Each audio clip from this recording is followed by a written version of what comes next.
tired and weary and have laid their bodies down.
Written, so let it be done.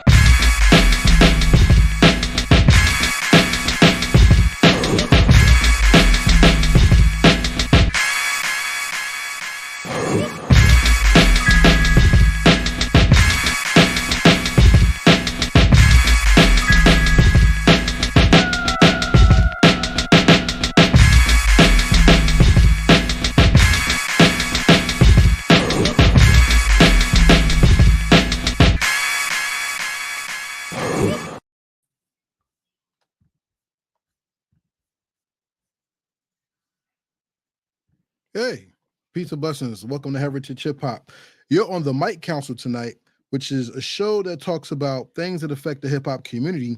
And being that we're talking about community tonight, I really wanted to talk about the people who helped build our community and made it great. Today's show, I want to have a nice conversation about whose impact shifted the culture more in your opinion. Today's show does not have a right or wrong answer. Pardon me. It does not have a right or wrong answer. Today's show is more about appreciating the art of hip hop and the people that gave us hip hop to enjoy. So once again, thank you for watching. My name is Karev, and before we get into everything, when you come in, make sure you hit the like button. Make sure you like, subscribe. Make sure you not only you like and subscribe, but you share. I need you to hit the like button because I really would like to have us hit the algorithm so people know what's going on. Let me fix that right there. All right.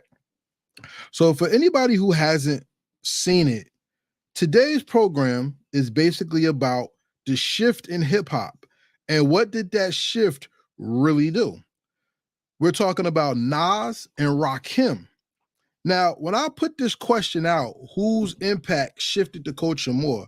People only looked at it in one way. People only looked at hip hop in the terms of rhymes. And people would say, well, when it comes to this, you wouldn't have a Nas without a Rakim. You wouldn't have anything Nas related if Rakim wasn't there. And I said, you're right. But I said the shift in hip hop, not the shift in the way people rhyme. That's the difference. So today's show is about more so not just about rhyming ability, it's about how the culture was affected when it came to this person's introduction to the world, you know? So I'm just trying to set up everything, make sure we're all good, everybody. That's all I'm trying to do right now because this is going to be a great conversation.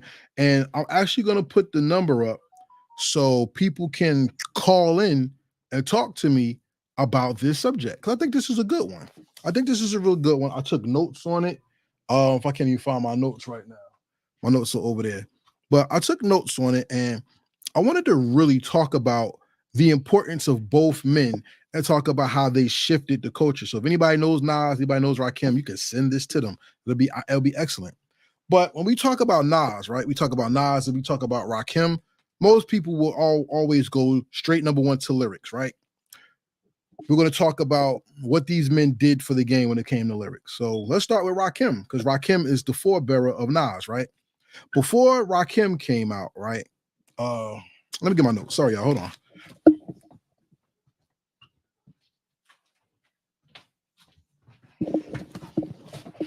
I apologize for that. This is a deep conversation. I want to be well prepared. When we talk about Rakim, right? Before Rakim came out, people screamed on the microphone, all right? It was all about, it was like cadence rhyme. 2 years ago, a friend of mine asked me to say some MC rhymes. Like everybody was yelling. Or you had MC Shan to the bridge. It all started back in the day, you know, that type of thing. You had a crescendo at the beginning of your rhyme, and then you went lower, and then you ended with a crescendo so people can emphasize the last word on what you said, like Melly Mel and them. Like, don't push me, cause I'm close to the edge. We had that. It was that gut punch hip hop. You know what I'm saying? That the first rhyme and the first line word and the last word had to have an inflection. Or you had run. You know what I'm saying? Beats to the rhyme is dismayed. Who I am, you know, it was all cadence. Even DMC came in. But here's them DMC in the place to be. I went to John Jay University. You know, Rakim was the first rapper that changed the way people heard rhymes in a song. If you don't know what I mean, the first song most people heard from Rakim, from the people I talked to, because I wasn't of age then to be talking about, I remember when this came out, the first song that I remember people, or I was told people listen to, was My Melody. You know, check out my melody. Even with that right there, you can hear a difference. And Rakim was the beginning of internal rhymes and multi-syllabic rhymes as well. You know, I don't have the lyrics in front of me. I could read them to you. You could do the homework yourself. But Rakim is the standard bearer, like linchpin, a flagpole in the culture of hip hop, where you got to see where the divide in MCs and rhyming really started to change. Before him, it was Kumo D, right? And Kumo D beat Busy B in a party, and Busy B was bomb the dang a dang dang, listen to the Busy B type of slang. And Kumo D was just rapping. And he just went at him, and it was just totally different. So that was the change of when people started to really rap instead of doing party rhymes, right? Rakim was the beginning of when people actually started putting things together so it did this. So Rakim, by hip hop historians, especially Kumo D, Rakim is the beginning of flow. He's the father of flow. Rakim is the person that made people put their rhymes together in a way where not only did it make sense, but when you rhyme, you were rocking to the beat and you had a pace. They said back in the day when Rakim rhymed, right? Everybody was antsy. They had to jump and be loud and voracious. Rakim was the first rapper that, because he was influenced by jazz music, and jazz is a laid back type of music, Rakim flowed laid back. He flowed not with an aggressive charge to try to jump in on the song and make a presence. He was the common killer. He was the samurai. He was the one that could cut you with the sound of the wind. And his rhymes was just so smooth. You know what I'm saying? Like I said, My Melody is one of the perfect examples of what Rakim is when it comes to putting the rhyme down and letting people know, like, you went for some shit now when you hear Rakim rhyme. You see what I'm saying? Besides being the inventor of flow, that jazz style made people sit down and really listen to what you said, because now hip hop became more digestible. Yeah, you can hear people rhyming and like, look at LL Cool J. No rapper could rap quite like I can. I take a muscle bound man and put his head in the sand, right? You had that. But when you heard Rakim, you heard something that was more slow flow. You heard something that was more obtainable when it came to how you heard the songs. Turn up the bass, check out my melody, hand a cigar, I'm letting Nas be born, and my name is the R-A-K-I-M, not like the rest of them, I'm not on the list. You know what I'm saying? Like that right there shows you that it's more of a bop to it. So when people were rapping back in the day, it was this. It was just head nods. Rakim, when he came in, he shifted the game to now you have a new body movement. You had this. You had the flow. And you know today, like when you hear people rhyme, people will bob their head to the beat. But when somebody's really rocking and giving you something thought-provoking to think about, you get a lot of this right here. You know what I'm saying? Shout out to my man T Money from the T Money podcast featuring Sierra Ross. Said Rakim is the father of the metaphor, which is another great point of the shift. You see what I'm saying? One of my favorite Rakim songs is The Ghetto, where Rakim was a sperm in the song. And he talked about going down the fallopian tubes and everything on his quest to be born. The way he eloquently put that with his flow, it made the listener really sit back and ingest what was being said, and made the rhyme more relatable. Because if somebody said, "Oh, some wild, crazy shit," I was a sperm, yeah, going down the tube, you laugh at the motherfuckers, right? Because that shit sound crazy.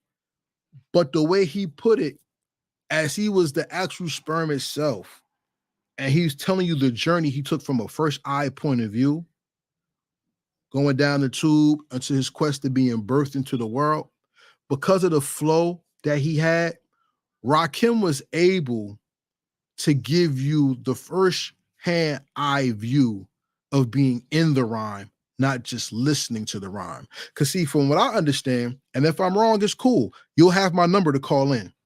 But as I remember it, or I've been told, both, when it came to Rakim, right?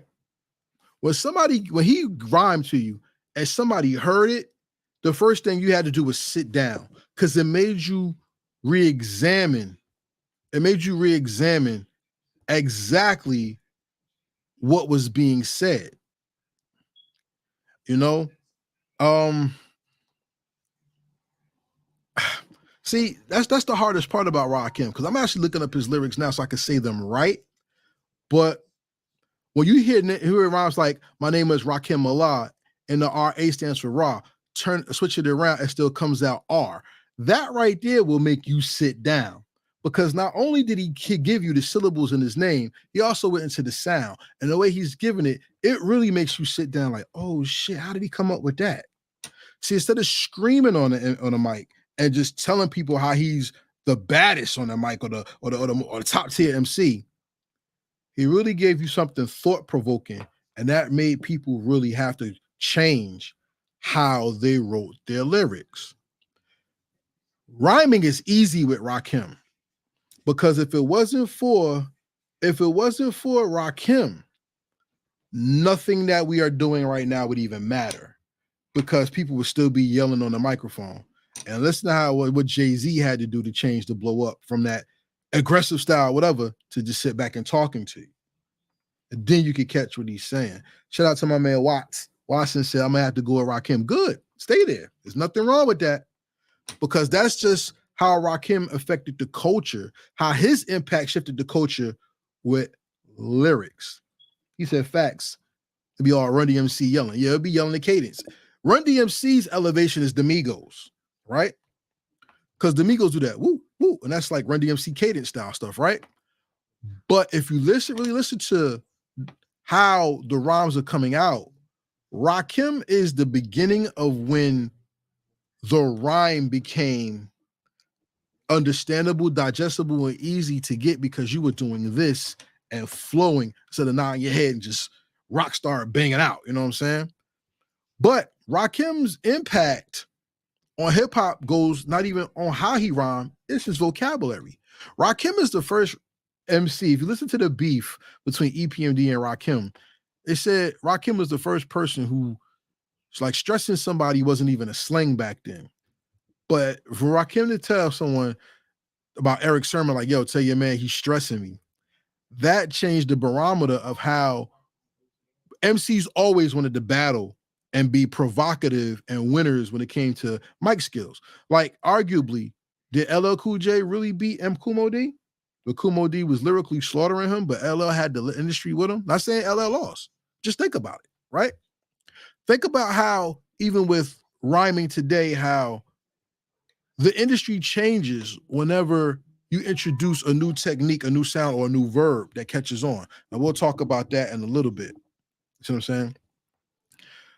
The one thing I think Rakim does not get credit for is, shout out to my man Watson, because he's about to make my point. He says, everybody wanted to be Rakim. The one thing Rakim is not credited for that I think he should be credited for when it comes to hip hop is Rakim is also one of the forefathers of knowledge and consciousness when it comes to hip hop. Shout out to Lakim Shabazz. Shout out to Just Ice. Shout out to Grand Poobah. Shout out to Big Daddy Kane. Shout out to, of course, Wu-Tang came later, Planet Asia and them. But the Nation of Gods and Earths get a lot of their stain from the top MCs in the game being 5%ers, right? Now, let's be real. Let's be real. Big Daddy Kane is one of them ones. You see what I'm saying? And it was always him and Rakim. But when Rakim came out, peace. When Rakim came out, the Nation of Gods and Earths elevated that much more because the top MC was in the game. So when you had somebody talking knowledge, talking not even God body stuff, but when you said somebody talk about the mathematics and stuff, and you had to understand and learn that to really be in the know of how to understand the lyrics, Rakim's rhymes changed the community because a lot of people wanted to join the Nation of Gods and Earths based on Rakim and his rhyme style. And I'm not talking about New York right now. I'll talk about how the Nation of Gods and Earth spread through Jersey, Philly, all the way down to Florida. I don't know about West Coast Gods and Earth. I would love to meet a lot of them. I met some from Canada, but even through that, it was Rakim, Big Daddy Kane, Brand Nubian, shout out to them, and MCs like that took the 7 in the star or the crescent and all that, they took that to another level. Shout out to my man C Knowledge of Diggable Planets as well, because he's one as well. Those movements came off the strength of Rakim changing the game, because having the number one rhymer in the hood on your set or your team, that is what really makes things go to the next level, is whenever you're the champion or the best at what you do. Shout out to the T Money podcast. They said, can't forget KRS-One. I will never forget KRS-One because he's one of the godfathers who's a legacy act all in himself.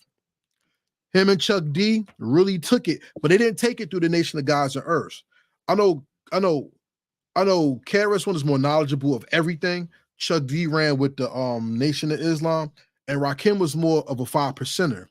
So I remember, now this I do remember. I remember people wearing the hats and walking through the hood, even in Newark, New Jersey, because they used to sell the books on the corner of Broader Market. Shout out to downtown Newark. And I remember you used to get the Ansar books and used to get all that stuff down there. And it was lots of 5%ers with the chain, with the crescent, 7 in the crescent on their medallions downtown Newark. You know what I'm saying? And I remember for a fact going to the ciphers when I was a little kid and I could go downtown, I could sneak out the house and everything.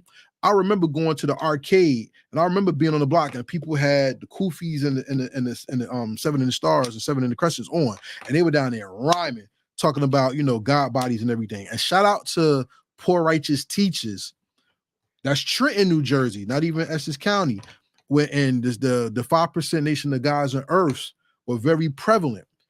Rakim helped change the consciousness of the community, and not with don't kill people type music, overly conscious. He's a street dude, but being one of the best, if not the best at the time, the greatest MC of all time, and many people's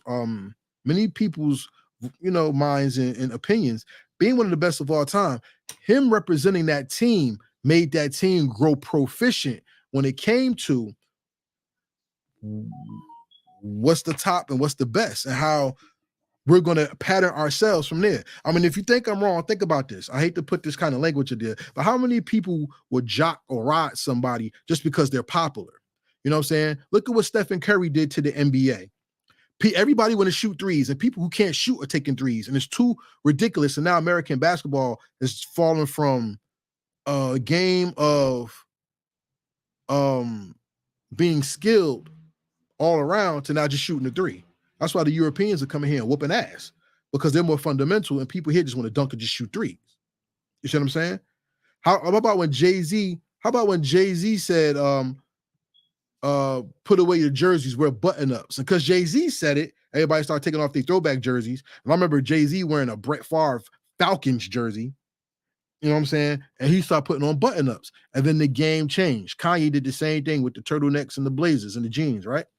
So why wouldn't Rakim, who was the top guy in the game, not have that same effect on people wanting to know the nation of God's and earth and what they're going through? And think about how many people, I'm not going to say saved their lives or changed their lives, because it's still 5%ers that are, just in that street life. But think of how many young men and women changed their principles and got healthier, or started reading more books, or it became entrepreneurs, open up bookstores and juice stores and juice bars and things, because the nation of God's and earth introduced them to another way of seeing life and preserving life through faith and life principles. We don't give Rakim credit for that. And that's a damn shame, because the nation of God's and earth helped make up one of the most substantial movements in hip-hop history from the 80s to the 2000s. Yes, the 2000s. And even now, because if second generation Wu and them Wu-Tang children are 5%ers, then we're seeing the legacy of 5%, the 5% nation, further continue with the new minds being put out. And it's up to us to, support that conscious movement. What do y'all think so far? Am I on point with Rakim? Leave me a comment. You know what I'm saying? If you want, so shout out to my people on Twitter, shout out to my people on Facebook, my people on YouTube watching. I think we're doing great right here, but we're going to talk now about Nas. I'm going to transition to Nas, and then we're going to start going into either or, and I want to hear what you have to say today. All right? So let's go into Nas. Nas, his impact and the shift of hip-hop came to me through Illmatic, because Nas was a rookie at 16 coming into the game. Now, Nas had a cheat code. Nas was in the studio recording his songs when Rakim and G-Rap were in the studio at the height of their careers. So look at what he came through. So if y'all say there is no Nas without Rakim, pardon me, or there is no Nas without Kool Rap, you're absolutely right. And I won't take that away from this discussion. But here's the difference. The way Illmatic was put together put Nas on legendary status from the door. And I'm going to tell you why. Illmatic is the first ever super producer album.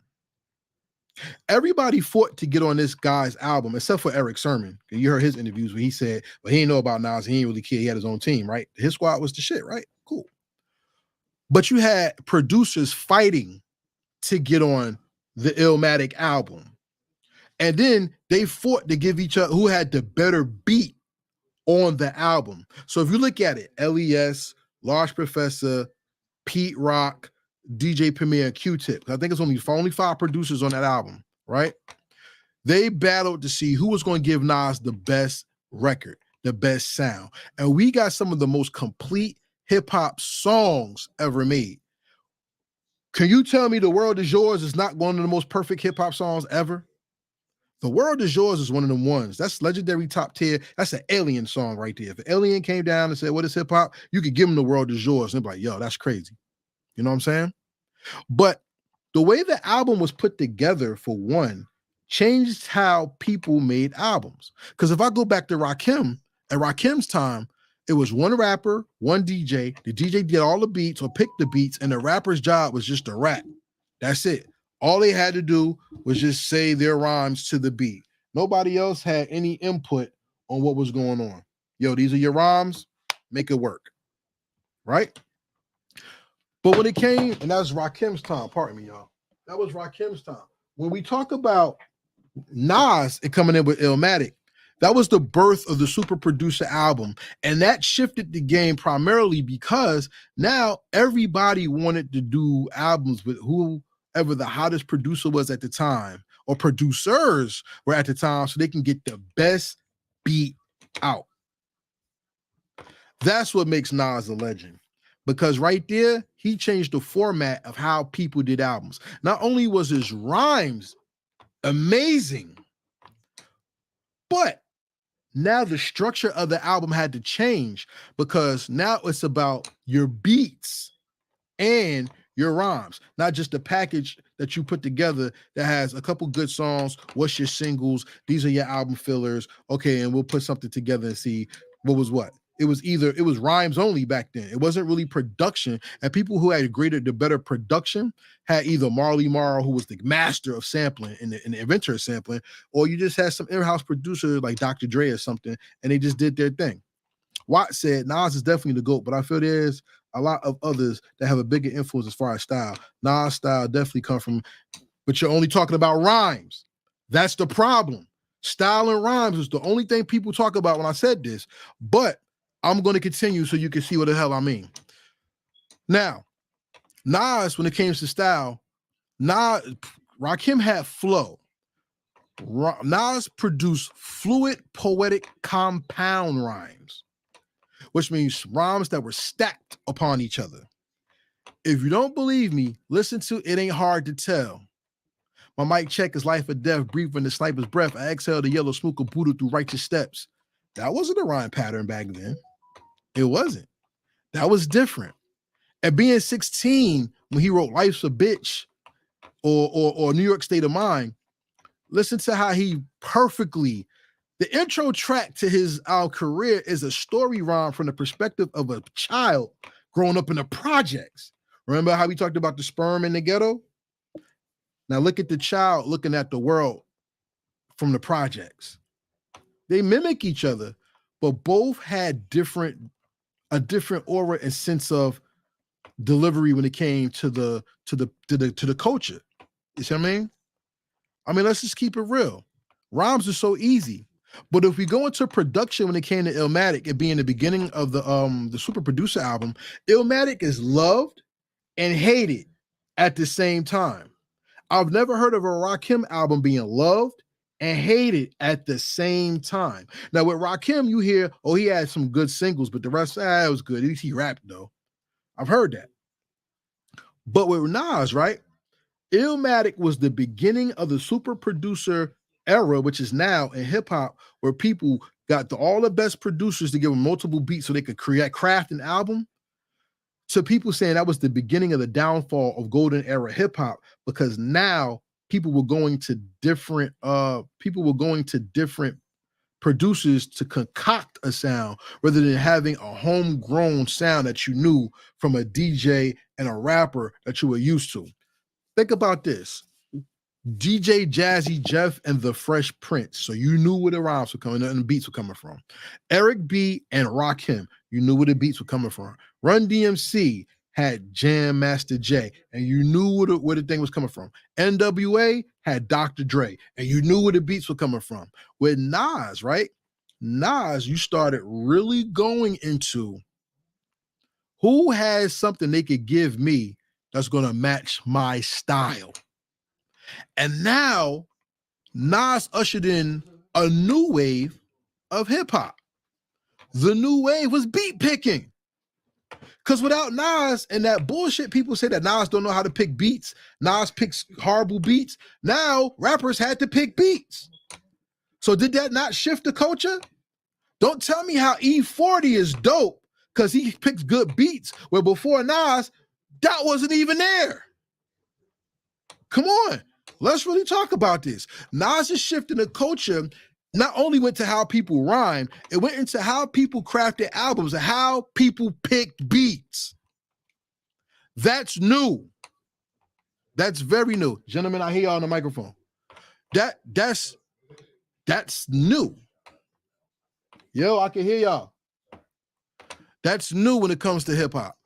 When an MC now has to now pick his own beats to craft the sound, that really changes how albums were being concocted. And it gave a new lane to hip hop because now producers were able to make money. Because before you needed one main rapper to rap with you. Now you could make beats and shop beats. Thank you, Illmatic, because now you got all these producers out here that's making money because now they got hot beats and they want to get them to the hottest producers. Let's go to some of these comments. My man, AK Channel, shout out to the Wild Plug. I'm on that channel too. It says many Europeans love Nas as they should. My man Rhino C&D said every Nas fan hates his beat selection, just about. We got styles, bars, and it's unique, right? We said Rakim introduced eternal rhyme schemes to rap and changed the flow for the game that every rapper basically follows today. Once again, I said that. Rakim D, Rakim changed delivery by flow. But like I said, people only focus on rhymes when it comes to my conversation. And I said impact the culture of hip hop, not just how people rap. All right? Because if you think about it, I said everything Rakim did, Nas basically did, but he did it in a different way, except for production. Because Rakim has some of the worst beats in hip hop. I don't care what y'all say. I love Eric B, and I respect him entirely. At the time, those beats were still like, they were cool. But if you look at the breadth of Rakim's career, the best beat Rakim probably ever rapped on was Know the Ledge. And if Eric B did that beat, shout out to Eric B. But when they first came out, hip-hop beats weren't very extensive with sounds. There were lots of samples and just cuts and stuff. There was a lot of instrumentation. So they did the best with what they had. And Rakim was such a hell of a great lyricist that you just let the beat ride and you was listening to Rakim. So he was rocking the beat. When Nas came, now it changed to thanks to Rakim, how you flowed on the beat. But when it came to Nas, are you picking the right beats for your sound? Think about this, y'all, because this is impacting the culture. Nas changed how people had to style their albums together, not just lyrically, but through production. You want to talk about vocabulary? Rakim with flow and stressing me. When Nas was on his last legs and Jay-Z wanted to kick him while he's down for this King of New York title, did Nas not make a new vocabulary word called ether, where he burnt the hell out of Jay-Z and took his crown from him? Once again, impact. Because now when people have lost the battle until BBL Drizzy came out, when people lost the battle, you got ether. It's like the impact of Randy Moss. When somebody get burnt, you say he mossed them. Now with ether, the battle arena of hip hop shifted because now the top guy in the game made a song that became a vowel and a description, an adjective to how you look at another artist. Did that not shift the culture? Did that not bring something different to the game? Nas is a rare animal when it comes to hip hop. He's rare. Shout out to my man Watts. He said, agreed. Now I don't know any artists that do one producer for a tape anymore. Well, Nas did it. Nas did it with Hit Boy. Didn't Jay-Z do it on 444? You got some producers out here. If anybody works with Stan Ipkiss, one of the best producers in the world, or Stress, my man Stress 973, you got somebody right there. You got two producers right there. You know what I'm saying? Who's doing whole projects. So there is some out there. Now, mainstream, I don't know. I don't really follow mainstream hip hop like that. I really just follow the culture as a whole, but not really mainstream. But I will tell you, Nas is a rare animal because Nas has done both. And now you got the premiere album coming out with just Nas and Primo, right? You have Pete Rock do a whole album with Smith and Wesson. So there's some that do it. There's some that have done it, right? And that the Monumental, that's a classic, yo. It's a great album. But Nas also is a second and third win artist. Because think about this, y'all. From Illmatic to Nostradamus, that was Run. Then you got to go from Stillmatic to, I guess, Life is Good and Distant Relatives and all that. And that's a whole nother run. Then Nas came back with King's Disease and Magic, which was a 6-album run in 2 years. which is unheard of and unprecedented. You see what I'm saying? That's crazy because somebody in his bracket was considered old school or old school. That's not really happening that often. Like Jay-Z would drop every now and then. Now he a dad, he got kids, he doing business. So you rarely hear Jay-Z, but when you do, Jay's going to make sure he come out and say something, right? Now, look at how Nas is elevating. I'm not putting Nas against Jay-Z because you know what? I would like to hear more people come out with albums. I would like to hear Method Man right now because he's one of the hottest voices in hip-hop, right? We've been waiting. We had a 30-year anniversary for Muddy Waters 2 from Redman. I'd love to see that come out. And Dr. Dre still hasn't put out Detox, right? But longevity is something that Nas brings to the game. And the only person, and y'all can tell me if I'm wrong, the only person messing with Nas on high level when it comes to the culture and producing is Snoop on a mainstream level. KRS-One is still very active doing this thing, but he's not like mainstream in the public eye all the time. Snoop is out there. I think Snoop came out before Nas, if I'm right, or I'm wrong. You let me know, because they both came out around 90, 91. Shout out to my sister, Harmony Quality. Love you, sis, and salute to them Celtics. I know you going crazy over there. You know, you and your uncle must be proud. But let's be real. Let's honestly look at this and not look at just rhymes. When it came to shifting the hip-hop culture, Nas has 3 eras. I don't know any rappers that have 3 eras in mainstream on the top like that. I don't know. Blushing. I don't know. Nas is a different kind of dude. If you look at how well Rakim is, right? With how well Rakim rhymes, and he does a lot of his melodic and metaphoric flow. I've never heard Rakim rap backwards. And Nas's storytelling abilities are not in question. He's not Slick Rick. He's not Biggie. He's not Ghostface. He's not none of them, right? He's not. But if you listen, or Scarface, shout out to my man Scarface, or Ice Cube. But when you listen to Nas's stories, that's all I'm going to say, yo. It's not to rhyme backwards. If not that, I gave you power. My man talking about oh man, the story about the gun.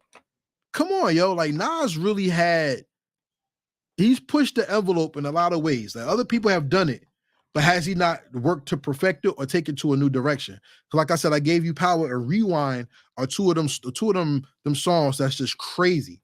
And if you once again you talk about the artist storytelling, which I do have. I have an artist story playlist. If you would like the artist story playlist, all you gotta do is let me know, and I'll send you the artist story playlist. I got CD 0 to CD 3 right now, or playlist 0 to 3, and I'll send them to you so y'all have it. You know what I'm saying? All right, we got some comments. Let's see. Joyner's storytelling and his rapping back was phenomenal. Yup, birth from Nas. Kanye West just about it. I guess so. Nas is after Snoop. No, he may be. I think Snoop came out in what? That's like 91. And they about equal. They about right there. And that, like I said, rare territory. Rare. And I'm gonna tell you this: if Scarface didn't stop rapping, Scarface would be right there. Very rare. It's rare you have something like that. You know, 8Ball and MJG not out there like that no more for the South. So when I really think about it, staying alive and being pivotal in the game at their age, because Snoop just released the album last year. And he's doing Death Row, right? He bought Death Row. So now the Dog Pound's coming out with a new album this week. And you got Snoop, the Eastsiders, and the Dog Pound active. So Snoop is there. Nas is there, and Nas can make a group anytime he want. Whether it's The Firm, Nas could do a joint album again, like he did with Damian Marley, Distant Relatives. You also have that hip hop supergroup, Hip Hop Therapy, which was KRS-One, Be Real, Nas, and somebody else. I forgot. Let me get my notes. Pardon me, y'all. I apologize. I should be more up to date with my notes. I'm looking now. I don't see it offhand. But Nas when the East Coast and West Coast was going through their issue, he helped work the Hill hip hop with the East Coast and West Coast group.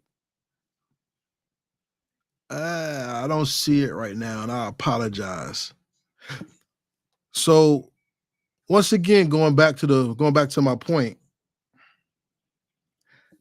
the shift in hip hop culture cannot only be measured by how you rhyme. It has to be measured in how you shift the culture. And the one thing I hate about hip hop, we only talk about the thing that makes other people who don't look like us money, and that's rapping. We don't talk about the dancing. Shout out to TikTok that keeps that part of hip hop alive. We don't talk about graffiti. Shout out to the anime studios that keep that part of hip hop alive. We don't talk about the b-boying, the knowledge. The knowledge is the one pillar of hip hop that people don't talk about enough because we have so much bull and garbage out right now that we're so out of line with that pillar of hip hop that nobody talks about it. I want to know what you think. My number is 862-253-1119. If you would like to chime in and talk about this topic with me, feel free. I was going to not do this with people. I was not going to talk with people. I also going to just do a video, but I figured this would have been more fun if I got somebody to chime in with me and actually talk during the show about this topic, because this topic deserves that much attention. This may be a new series I'll do. And on the Mic Council, we talk about the impact and the shift of hip hop due to this one or two people. You know what I'm saying? We said Eminem is a walking pillar of hip hop knowledge. That's cool. He studied it. That's fine. Ain't nothing wrong with that. Whereas we all should. Because one thing we criticize people about, we got a caller. Here we go.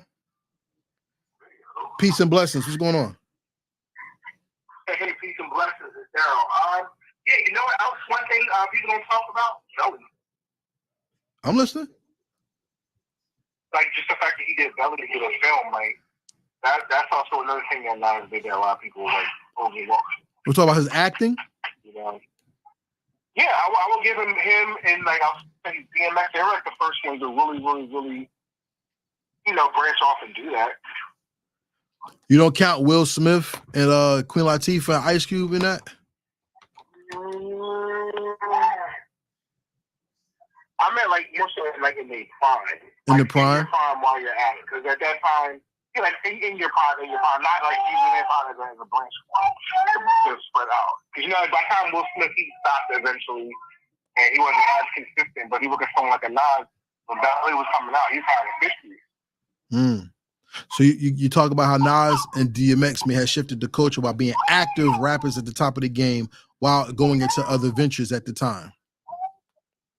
Yeah, at the same time, yeah. Hey man, I respect it, but we also got to give other people who did that too, like MC8, Menace to Society. Yeah. You got to give it to a lot of folks who had went on and did something. Ice Cube. Yeah, Ice Cube just the same way. I thank you for that. I appreciate that. Of course, no doubt. Tune in. All right, talk to you soon. All right. So everybody, that was my man Watson. Watts, thank you for checking in, Watts. I appreciate you. Anybody else would like to call in and talk about the shift and the impact of the shift that Nas has or Rakim has made in hip hop, and whose shift impacted you more? Like I said, when it comes to rhymes, it's so easy. There's no Nas without Rakim, and we could say that all day long. But the real beautiful thing about what makes Nas and Rakim who they are is we can measure how our culture changed back to something new, or how it changed or evolved into something new because somebody took it seriously and they put their all into it and became artists. You see what I mean? Like I said, one thing about Nas that I don't take for granted, because other people have done it, Nas has took mass appeal and signed other artists and also did a festival. That's big. Illmatic was in the Library of Congress, and I think that's the first. I'm not sure. Y'all let me know if I'm wrong. I like being wrong because then y'all could talk to me. But isn't Illmatic the first complete album done with the full orchestra behind it? A full album, not a person rhyming with a band. They did the entire album and then re-released it on top of that with the Philharmonic. Come on, like that's big. I mean, I'm not gonna say Nas. You said the not mafioso style. Nas, that's cool. Mafioso, True to Firm and all that, yeah. But I think give it to Wu-Tang with Wu Gambino's first, and Biggie and them did it the best. I say Nas didn't do it good, but I think Wu-Tang came first with the Wu Gambinos. But then in his end, they said Nas was a member. I don't know. It was written as crazy. Look, it's a lot there with the Casino and the pink suit. It's a lot, yo. Nas is really one of them guys. And he's one of those guys to the point where you don't hear people say, who's the next Rakim? They say, who's the next Nas? So when Rakim passed the baton, Nas took it and ran with it and has not looked back yet. So you tell me, whose impact shifted the game more to you? Like I said, there is no right or wrong answers here, y'all. This is just a talking point to get us to understand hip hop, number one, is more than rhymes. And two, if we're talking about impact on the culture, you have to understand that this is deeper than just what's played on your computer, MP3, record player, CD player, tape deck, whatever. The impact of Rakim is so dope and so deep that poet laureates say his rhymes when they do open mics. Have you ever heard the song Casualties of War? Rakim talked about going to war back in the day with Schwarzkopf and all them. I think it was Operation Desert Storm. Uh-oh, wait, we got somebody. Peace, what's going on? Hi, Mr. Edwards. Reggie won't be coming to school. All right, not feeling well. Okay, thank you. I'll talk to you later. Okay. All right. I thought we had a call for the show. That's something else. That's crazy. Why people call me at this time with nonsense like that? Don't call me. Especially if don't call me on my hours. Write me an email or something. But anyway, back to what I was saying.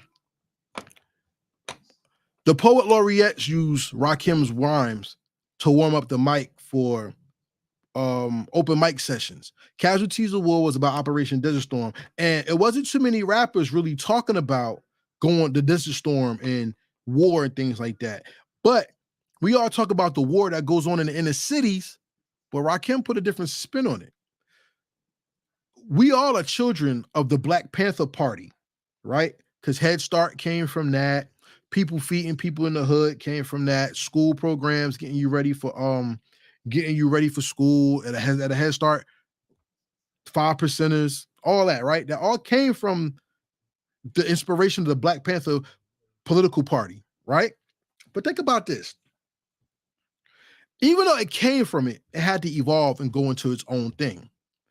Nas is the evolution of Rakim lyrically, but look at how the culture shifted when Nas came out and it went into different places. And now it's not just lyrically somebody's going to be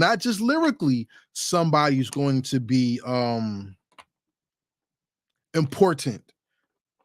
It went to beat picking, album curation, to now, do you have a second and third win or third life when it comes to your career? Nas and Snoop might be KRS-One might be the only rappers I know that will be out in their 60s and 70s putting out new music, and it could potentially still be hot. KRS-One is putting out music right now, but because he's KRS-One, people don't want to give him that respect. And I think that's highly sad because he's had some very good albums. Beat-wise, but rhyme-wise, he's put out some good product. But because the mainstream don't mess with him, they're not giving him a fair chance. But with Nas and Snoop, the demand is so undeniable that I think they could continuously keep going and really put something out that people will like. Watt said, Rakim and Nas is like Dr. J and Mike. One get forgotten, the other one just went up a level. I don't know about that. I think when you talk about Rakim, and see, basketball is unfair because Rakim would be like Michael Jordan to me, and Nas would be like Kobe Bryant. And it's sad that people forget Kobe the way they do, because if you think about it, Michael Jordan was international globe, right? And Rakim His style could be international globe, right? But when it comes to their peers, more people are influenced by Kobe than Mike, because we talk about the Mamba mentality. We talk about Kobe's desire on the court, right? The killer instinct, right? How Kobe even went into making movies and things like that. I don't see that being Michael Jordan, and I don't think, you know what I'm saying? I don't know. Shout out to my man Mike. He said, I agree. Rakim is Mike MJ. Thank you. I appreciate that. He said Big L is Derrick Rose. Big L is Brandon Roy. We don't know how dope Brandon Roy would have been if his knee would have stayed. Or he could have been Penny Hardaway. I don't think he's Derrick Rose because Derrick Rose got to come back. Brandon Roy didn't come back, and Penny Hardaway did not come back. So I'll put him there when it comes to the basketball references. You see what I'm saying? But hey, I'm waiting for anybody else to chime in. My number is 862-253-1119. You can call into the Heritage Hip Hop Mike Council show right now and let the world know, how do you feel about the shift in culture? Is Nas the shift bearer for you, or is Rakim? Because either way, you won't be wrong. You will not be wrong in this conversation. And it's not an argument or debate. Well, who's better and he's better. Fuck that better shit. Sorry for my language. It's not about who's better. It's about appreciating how our culture has evolved. You see? Because I could do the same thing with Biggie and Jay-Z. If y'all want to have that show, hey, we could do it. We could do that. We could do who's better in their prime. Kendrick Lamar, Ice Cube. We could do that. We can do that. We can go over who's the best MCs that nobody talks about from their specific region. The Mike Council is about all that, because we're going to talk about politics. We're going to talk about religion. We're going to talk about sports. We're going to talk about all that. But most importantly, we should be able to talk about appreciating our culture for what it is and how the culture benefited from those people being alive and doing what they did. Like you want to get funky with it? Who had the bigger impact in our culture, Whitney Houston or Mary J. Blige? If y'all want to go there, I could get my brother, who's the host of A&N and R&B, Nas Romantic. We waiting for some new shows. So I could tell you now, I could get him in on that conversation, and we could talk about Whitney Houston and Mary J. Blige's impact and really get nice with it. Because at the end of the day, guess what? If we are a culture, how dare we relegate it only to one thing? Rhyming is not only hip hop. It's how you dress, how you live, how you eat, how you praise, how you believe. It's also in our dance. It's also in our teaching, which is the knowledge part that people take for granted. It's all that, how we make beats, how we out there. So, I mean, I like today's show. I think this was a great one, a great first one. My man Rhino said, Rakim was the shift for me, because if it wasn't for him, no telling how long people would be rapping like the Furious Five. I agree. Because Run, especially Run, he used to yell at the top of his lungs. You know what I'm saying? Until someone did, yeah, I mean, that's what I'm saying. But see, that's the evolution of hip hop. People will always rhyme until somebody pushes the envelope. Like, think about this. What's more influential? No, forget influence. Which impact changed the game as sharply as the Iggity style? When people start doing the DOS effects, the Riggity, Iggity, Stiggity, Biggity, everybody started doing that for at least 2 or 3 summers. And it took the beat nuts to come out when Juju said that diggity tongue twister shit don't impress me. Then people started taking on some more rhymes then. Shout out to my man Mike. He said, MF Doom is Wilt, ASAP Rock is Larry Bird. All right, to you, I guess. I don't know. I'm cool on that one. Who is Lupe in basketball standpoint? That new Samurai single was dope. Lupe Fiasco is one of the most gifted MCs out right now. And I would say from a basketball standpoint, Lupe Fiasco is a reliable MC that's a killer who has not gotten the respect he deserves. Probably a Durant to me.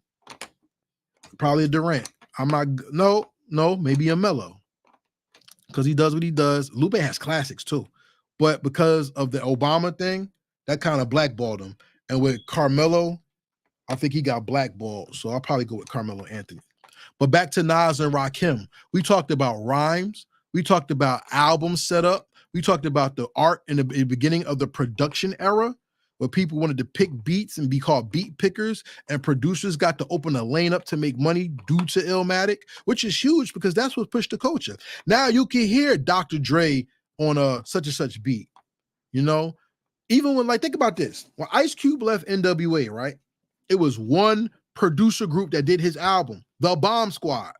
He wanted to go to Sam Sever to do his entire album. People went to producers to do their entire albums. Now, come on, yo. Look what Master P had to do when Beats by the Pound. They had to get in-house producers to give their artists the best sound. So they sound like their team. Puff had the Hitmen, right? Master P had Beats by the Pound. Cash Money had Manny Fresh. Wu-Tang had the RZA, but then they had a team too. So it's kind of hard to say that too. But you get what I'm talking about.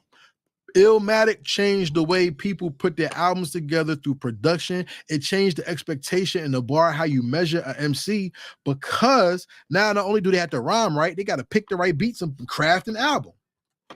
You feel me? When he said it's not a facade, these rappers want to be Nas, he wasn't lying. Because everything he did to make that first album became the standard to what albums are still today. So you can say Rakim changed the game with his flow. Nas changed the game of how people make albums and craft albums and put their shit together. And that is amazing. And you could give Jay-Z credit for the entendres and all that. Look, these are men who push the boundaries of what the game is, whether it's mental, lyrical, business, or how it's crafted. You know what I'm saying? My man Mike must be a real big basketball fan. He said, I'm subbing, randomly came across this. Rakim got a new project coming out this summer. I can't wait. And you know what? I'd love to talk to you about it, my man. That'll be dope. And thank you for subscribing. I appreciate you.